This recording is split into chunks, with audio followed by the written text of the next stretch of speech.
Hello कैसे आप सभी लोग द पॉलिटिकल मास्टर में आप सभी का स्वागत है। आज इस वीडियो में क्लास 10th के एसएसटी यानी सामाजिक विज्ञान का अर्धवार्षिक परीक्षा जो आपकी होने वाली है उस अर्धवार्षिक परीक्षा का अभ्यास प्रश्न पत्र करने वाले हैं, वो भी कंप्लीट हल के साथ। सो प्लीज़ इस वीडियो एंड तक ज़रूर देखिएगा। ये वीडियो बेहद ही महत्वपूर्ण है और इसी पैटर्न पर दोस्तों आपके बोर्ड एग्ज़ाम 2023 में भी क्वेश्चन पूछे जाने वाले हैं। सो कंप्लीट वीडियो देखिएगा और वीडियो पसंद आए तो लाइक शेयर कमेंट करना बिल्कुल मत भूलिएगा और चैनल पर नए हैं तो चैनल को जरूर सब्सक्राइब कर दीजिएगा, बेल आइकन को प्रेस कर लीजिए। तो सबसे पहले देख लेते हैं दोस्तों कि आपके इस पेपर में जो मैक्सिमम मार्क्स दिए गए वो है 80 नंबर के और टाइम दिया गया 3 घंटे का, राइट। और इसके लेकर इसमें कुछ सामान्य निर्देश दिए गए जिसको आपको जानना बेहद ज़रूरी है। ये प्रश्न पत्र जो है 5 खंडों में विभाजित किया गया है, A, B, C, D, ठीक है, और एक ग्रुप में इसमें विभाजित कर दिया गया है। और इस प्रश्न पत्र में कुल कितने प्रश्न हैं? 40 प्रश्न दिए गए हैं। सभी प्रश्न अनिवार्य हैं और खंड का प्रश्न संख्या 1 से 27 तक जो है 1 अंक वाले प्रश्न हैं। खंड खा प्रश्न संख्या 28 से लेकर 31 तक 3 अंक वाले लघु उत्तरीय प्रश्न हैं और खंड गा प्रश्न संख्या 32 से 35 4 अंक वाले दीर्घ उत्तरीय प्रश्न हैं और खंड खा प्रश्न संख्या 36 से 39 तक जो है 5 अंक वाले योग्यता आधारित केस आधारित स्रोत आधारित प्रश्न है और खंड डा जो है संख्या 40 एक मानचित्र आधारित प्रश्न है जो 4 अंकों का है। तो इस तरह से आपके इस पूरे प्रश्न पत्र को कई भागों में विभाजित कर दिया गया है। तो चलिए सबसे पहले क्वेश्चन की बात करते हैं। सबसे पहला क्वेश्चन पूछा गया है, निम्नलिखित में से कौन सा कथन असत्य है? ए, प्राथमिक क्षेत्र को कृषि एवं संबंधित क्षेत्र भी कहा जाता है, ये बिल्कुल सही है। बी, दूसरा द्वितीय क्षेत्र को औद्योगिक क्षेत्र भी कहा जाता है, बिल्कुल सत्य है। तीसरा है मत्स्य पालन द्वितीय क्षेत्र में आता है और चौथा है बैंक सेवाएं तृतीय क्षेत्र के अंतर्गत आती है। तो इसमें जो तीसरा उत्तर है मत्स्य पालन द्वितीय क्षेत्र में आता है, ये गलत है। मत्स्य पालन जो है प्राथमिक क्षेत्र में आता है, तो उसका सही उत्तर होगा सी।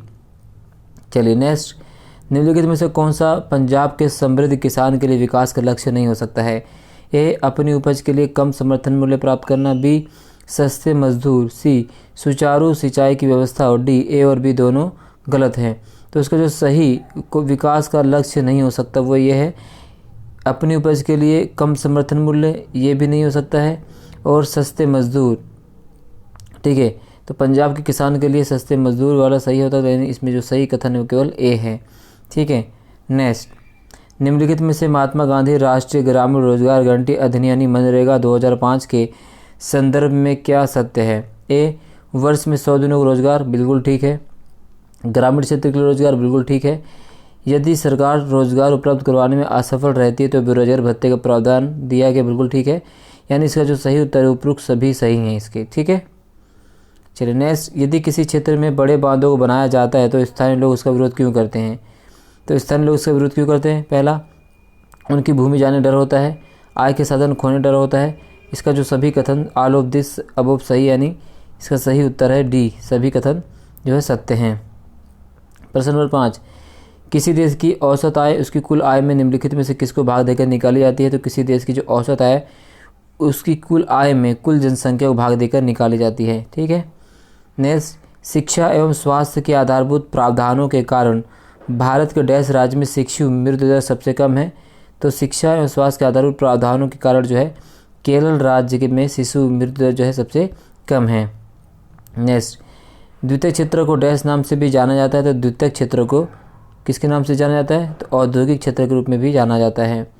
नेक्स्ट है, एक देश जिसमें जीवन स्तर स्वास्थ्य और सुरक्षा के लिहाज से बेहतर माहौल है उसे कहते हैं विकसित देश। क्या कहते हैं? विकसित देश, ठीक है। अगला है, निम्नलिखित में से कौन सा मोटे अनाज का एक उदाहरण है? तो मोटे अनाज का उदाहरण कौन सा है? ज्वार मोटे अनाज का उदाहरण माना जाता है, ठीक है। अगला है, नीचे एक प्रश्न में 2 प्रकथन दिए गए हैं, एक संकल्पना सा और दूसरा कारण का कथनों को पढ़िए और सही विकल्प का चयन कीजिए। सा, गेहूं एक खरीफ फसल है। का, यह शीत ऋतु में बोई जाती है। तो गेहूं एक खरीफ फसल नहीं है, पहला कथन गलत दिया गया है, यानी गेहूं एक खरीफ फसल नहीं। गेहूं क्या है? गेहूं रबी फसल है, ठीक है, और ये शीत ऋतु में बोई जाती है। तो गेहूं की अगर हम बात करें, गेहूं जौ चना मसूर ये सब किसकी फसल होती है? रबी की फसल होती है और ये अक्टूबर और नवंबर के महीने में बोई जाती है। तो केवल संकल्प, इसमें क्या कथन सही है? कारण ये शीत ऋतु में बोई जाती है, ये सही है, यानी सा गलत है परंतु का सही है, यानी डी इसका सही उत्तर है। इसी में अथवा क्वेश्चन पूछा गया है, किसी एक रबी फसल का नाम बताइए। तो किसी एक रबी फसल की अगर हम बात करें तो जौ, चना, मसूर, गेहूँ सभी क्या है, ये सब रबी फसल है। ठीक, जौ, चना, यहाँ पे कौन कौन सी है देख सकते हैं, रबी फसल कौन कौन सी है, जौ, चना, ठीक, मसूर और गेहूँ, ये सब क्या है, रबी फसलें हैं। ठीक, अगला क्वेश्चन है, अगला क्वेश्चन पूछा गया है इन विच कंट्री इज झूम फार्मिंग नॉन एज रे, यानी किस देश में झूम खेती को रे के नाम से जाना जाता है। तो इसका जो सही उत्तर है, झूम खेती को रे के नाम से जाना जाता है। किसमें, वियतनाम में झूम खेती को रे के नाम से जाना जाता है। और इसी झूम खेती को मिल्पा कहते हैं। मिल्पा कहते हैं कहाँ पर, मैक्सिको में। मैक्सिको में झूम खेती को मिल्पा के नाम से पुकारते। किसके नाम से, मिल्पा के नाम से पुकारते। ठीक है, इसी प्रकार से अगर हम सेंट्रल अफ्रीका की बात करें तो सेंट्रल अफ्रीका में कहते हैं मसोले। ठीक है, सेंट्रल अफ्रीका में झूम खेती को क्या कहते हैं, मसोले कहा जाता है, ये भी आपको पता होना चाहिए। अमेरिका की अगर हम बात करें, ठीक है, अमेरिका में इस झूम खेती को कहते हैं कॉनवे। ठीक है, बहुत नाम अलग अलग, ब्राज़ील में रोका कहा जाता है। ठीक, चलिए नेक्स्ट है, सरकार द्वारा निम्नलिखित में से किसकी घोषणा फसलों को सुरक्षा प्रदान करने के लिए की जाती है। तो फसलों को सुरक्षा प्रदान करने के लिए जो घोषणा सरकार द्वारा की जाती है वो है न्यूनतम समर्थन मूल्य यानी MSP। ठीक, नेक्स्ट है, जायद की फसल को कब बोया जाता है। तो जायद की फसल की अगर हम बात करें तो जायद की फसल जो है बोई जाती है फरवरी से मार्च तक। कब हो जाती है, फरवरी से मार्च। ठीक है, फरवरी से मार्च तक जो है जायद की फसल बोई जाती है। अगर इस ऑप्शन के हिसाब से बात करें तो बी इसका सही उत्तर होगा, क्योंकि जो जायद की फसल होती है रबी और खरीफ के मध्य इसकी फसल को बोया जाता है। ठीक, नेक्स्ट जैसे तरबूज, खरबूज, ककड़ी, खीरा सब जायद की फसल होती हैं। नेक्स्ट क्वेश्चन है, गृह युद्ध से आप क्या समझते हैं। तो गृह युद्ध का मतलब क्या होता है, गृह युद्ध का मतलब होता है एक ही राष्ट्र के अंतर्गत या एक ही राष्ट्र के अंदर संगठित गुटों के बीच होने वाले युद्ध को क्या कहते हैं, गृह युद्ध कहते हैं। यानी एक ही राष्ट्र के अंदर संगठित जो गुट होते हैं उनके बीच जो युद्ध होता है उसे हम क्या कहते हैं, गृह युद्ध के नाम से जानते हैं। ठीक है, श्रीलंका में कौन सा जातीय समूह अल्पसंख्यक था। तो श्रीलंका में वो जातीय समूह जो अल्पसंख्यक वो है तमिल जो है अल्पसंख्यक था, जबकि सिंगली वहाँ पे बहुसंख्यक थे। बेल्जियम में कौन सा जातीय समूह अल्पसंख्यक था। तो बेल्जियम में फ्रांसीसी जातीय समूह जो है अल्पसंख्यक। कौन सा समूह, बेल्जियम में फ्रांसीसी। बेल्जियम की राजधानी का नाम क्या है। तो बेल्जियम की राजधानी का नाम क्या है, ब्रिसेल्स। क्या है, बेल्जियम की राजधानी का नाम है ब्रिसेल्स। ठीक है, पता होना चाहिए, क्लियर। अगला क्वेश्चन पूछा गया है, सिंगली को एकमात्र राजभाषा घोषित करने वाला कानून श्रीलंका में कब पारित किया गया। तो सिंगली को एकमात्र राजभाषा घोषित करने वाला कानून श्रीलंका में पारित किया गया था 1956 में। 1956 में यह कानून श्रीलंका में पारित किया गया था। अगला क्वेश्चन है, रेखांकित तत्वों को सही करके वाक्य को पुनः लिखिए। केंद्र सूची पर कानून बनाने का अधिकार किसका होता है।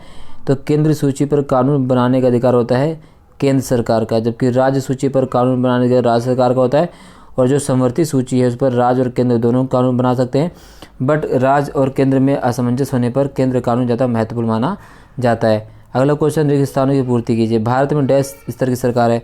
तो भारत में कितनी स्तर की सरकार है। तो भारत में त्रिस्तरीय सरकार। कितनी स्तरीय है, त्रिस्तर की सरकार है। कौन कौन सी, जैसे केंद्र में केंद्र सरकार, राज्य में राज्य सरकार और ग्रामीण में पंचायत राज। ठीक है, अगला है, राज्य पुनर्गठन आयोग का गठन कब किया गया।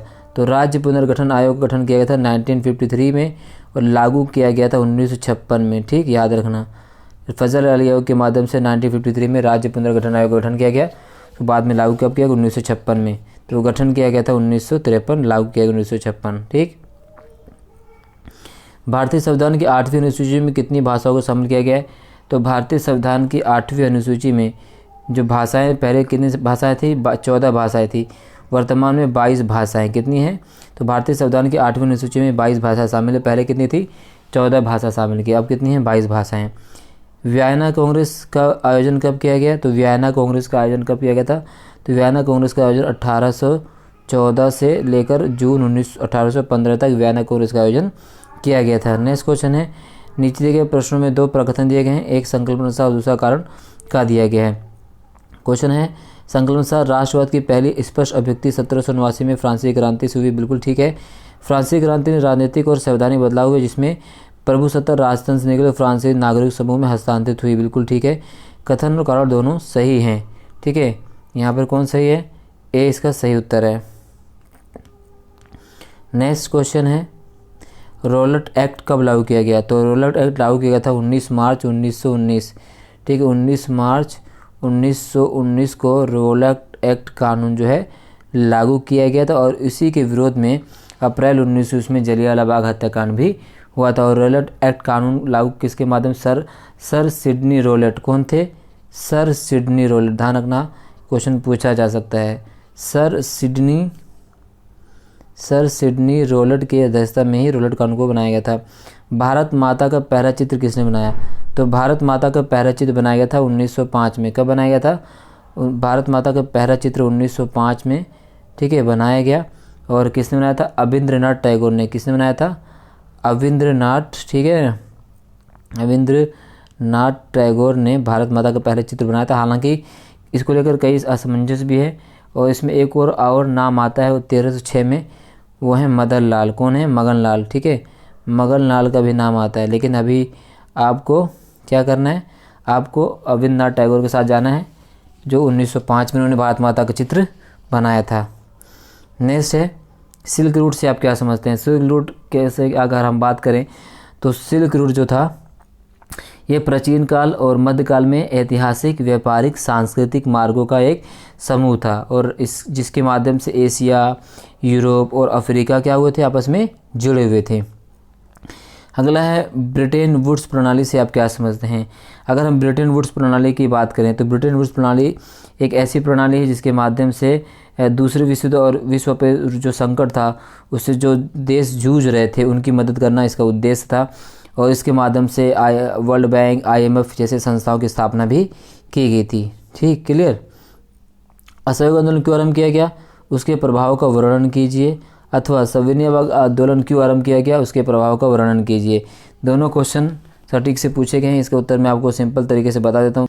तो असहयोग आंदोलन की अगर हम बात करें तो असहयोग आंदोलन जो है महात्मा गांधी आरंभ में जो थे अंग्रेज़ों के पक्ष में थे, परंतु जो है महायुद्ध की समाप्त जब फर्स्ट वर्ल्ड वॉर की समाप्त हो जाती है वे अंग्रेज़ों के कार्यों से असंतुष्ट हो गए थे और उन्होंने अंग्रेजी सरकार के प्रति जो है असहयोग की नीति अपना ली थी। और 1920 में उन्होंने सरकार के विरुद्ध असहयोग आंदोलन क्या कर दिया था? आरंभ कर दिया था। अगर हम असहयोग आंदोलन के कारणों की पूछें, ठीक है, क्यों आरंभ किया गया, तो सबसे पहला कारण था कि भारतीयों ने प्रथम युद्ध में जो है अंग्रेज़ों को पूरा सहयोग दिया था, परंतु महायुद्ध की समाप्ति पर अंग्रेज़ों ने भारतीय जनता का खूब शोषण किया।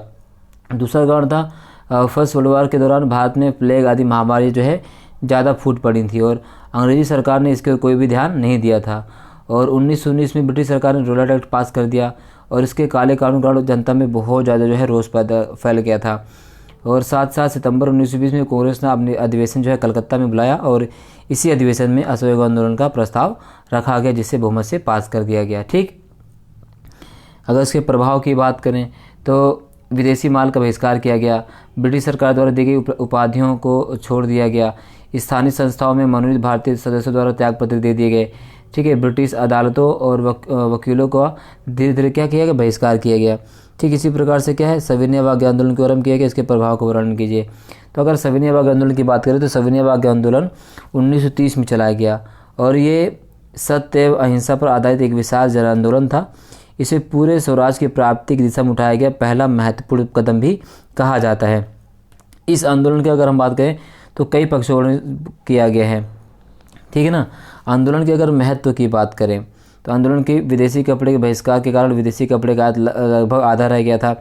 शराब की दुकानों के सामने किए गए सत्याग्रह और शराबबंदी के प्रचार से सरकार को मिलने वाली आय कम हो गई थी। भारतीयों के लिए नमक बनाने की अनुमति मिल गई थी। किसानों, मजदूरों, आदिवासियों और महिलाओं में विशेष जागृति उत्पन्न हुई और वे स्वतंत्रता आंदोलन का अभिन्न अंग भी बन गई थी। ठीक है। अगला क्वेश्चन पूछा गया है कि भारत में जल की कमी के कारण बताइए।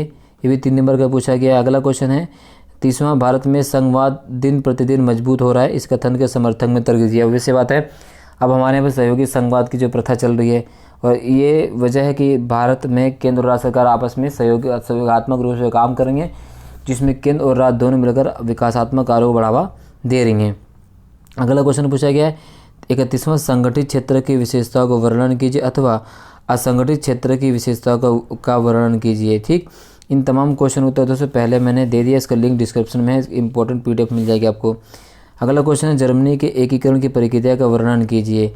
नेक्स्ट क्वेश्चन पूछा गया जलोढ़ मृदा की विशेषताओं का वर्णन कीजिए अथवा काली मृदा की विशेषताओं का वर्णन कीजिए।